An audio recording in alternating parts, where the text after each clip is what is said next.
کوئی بات چل رہی تھی, ہم نے کہا آپ طلاق دے دیجئے گا, تو شوہر نے کہا طلاق طلاق طلاق, کیا حکم شرع ہوگا؟ دیکھیں, جب شوہر صرف طلاق طلاق طلاق کہے تو اس میں بیوی کی طرف نسبت نہیں ہے.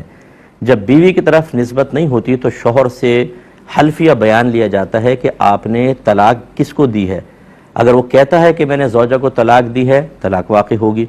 یا وہ قسم کھانے سے انکار کر دے کہ میں تو قسم نہیں کھاتا ہوں کسی بھی قسم کی, تو بھی طلاق واقع ہوگی. اور اگر وہ قسم کھا لیتا ہے کہ میری نیت بیوی کو طلاق دینے کی نہیں تھی, میں تو ویسے طلاق طلاق طلاق بولا, تو پھر طلاق واقع نہیں ہوگی. لیکن یہ یاد رکھیں کہ اس میں اور بھی پیچیدگیاں ہو سکتی ہیں, لہذا میں گزارش کرتا ہوں کہ طلاق کے مسائل آپ براہ راست یہاں معلوم نہ کریں. ابھی پچھلے مسئلے میں بھی دیکھیں مجھے کتنا لمبا سمجھانا پڑا, کیونکہ مجھے خوف پیدا ہوا کہ اگر میں مبہم سے بتا دوں گا تو پھر مسائل ہوں گے, اس لیے دوبارہ نئے سرے سے مجھے سمجھانا پڑا. ہمارے سمجھانا مسئلہ نہیں ہے, آپ کا سمجھنا بہت مشکل ہوتا ہے. اس لیے طلاق کے اگر کسی کو مسئلے معلوم کرنے ہوں تو ہمارے کنٹرول روم سے میرا نمبر لے لیں, یا اپنے قریب کوئی اہل سنت کا دارالعلوم ہو تو آپ وہاں ڈائریکٹ چلے جائیں, ان کو یہ لکھ کر دے دیں اور وہاں سے ریٹن فتویٰ لیں. ہمیشہ طلاق کے مسئلے پہ ریٹن فتویٰ لیں. اور میں مشورہ دوں گا اپنے بھائی بہنوں کو, جیسے اب میاں بیوی میں جھگڑا ہو گیا, اگر آپ طلاق کے مسئلے پر فتویٰ لینا چاہتے ہیں تو پہلے کویسچن لکھیں اور میاں بیوی ایک دوسرے کو دکھا دیں. ناراضگی بھی ہو تو بھیج دیں کہ بھئی یہ دیکھیں اس پر فتویٰ لے رہے ہیں. ہوتا یہ ہے کہ بیوی کو کچھ باتیں یاد ہوتی ہیں, کچھ وہ بھول جاتی ہے, وہ اس پہ فتویٰ لے لیتی ہے. فتویٰ دیا مفتی صاحب نے, طلاق ہو گئی فرض کر لیں.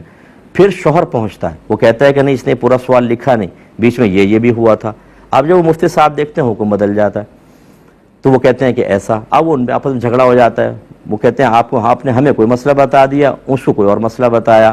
بھائی مسئلہ یہ ہوتا ہے کہ مفتی جو ہوتا ہے اس کو الہام تو نہیں ہو رہا, وہ وہاں موجود تو نہیں تھا. جیسا سائل سوال لکھ کر دیتا ہے وہ اس کی روشنی میں جواب دیتا ہے. اگر ایک آدمی کچھ باتیں چھپا کر مسئلہ لکھتا ہے تو جو سامنے باتیں ہوں گی اسی پہ فتویٰ دے گا نا. بعد میں یہ کہنا کہ آپ نے تو یہ غلط فتویٰ دے دیا کیونکہ یہ بات بھی تو ہوئی تھی, تو مفتی صاحب کو بتایا تھا آپ نے نہیں.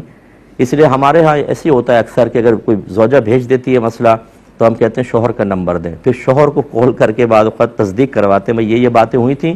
وہ کہتا ہے ہاں لیکن یہ بھی شامل کر لیں اس میں.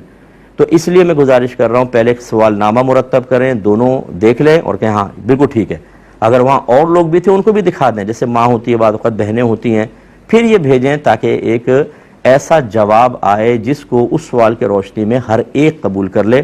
ورنہ آپ بھی پریشان ہوتے ہیں اور پھر ہم جیسے لوگ جو ہیں وہ پریشان ہوتے ہیں. ایک مسئلہ پہلے آیا وہ لکھا, پھر دوسرے نے کہا نہیں دو باتیں اور بھی شامل کر لیں, پھر اس کو مرتب کرنا ٹائم نکلتا ہے. اس لیے امید ہے کہ آپ بات سمجھیں گی.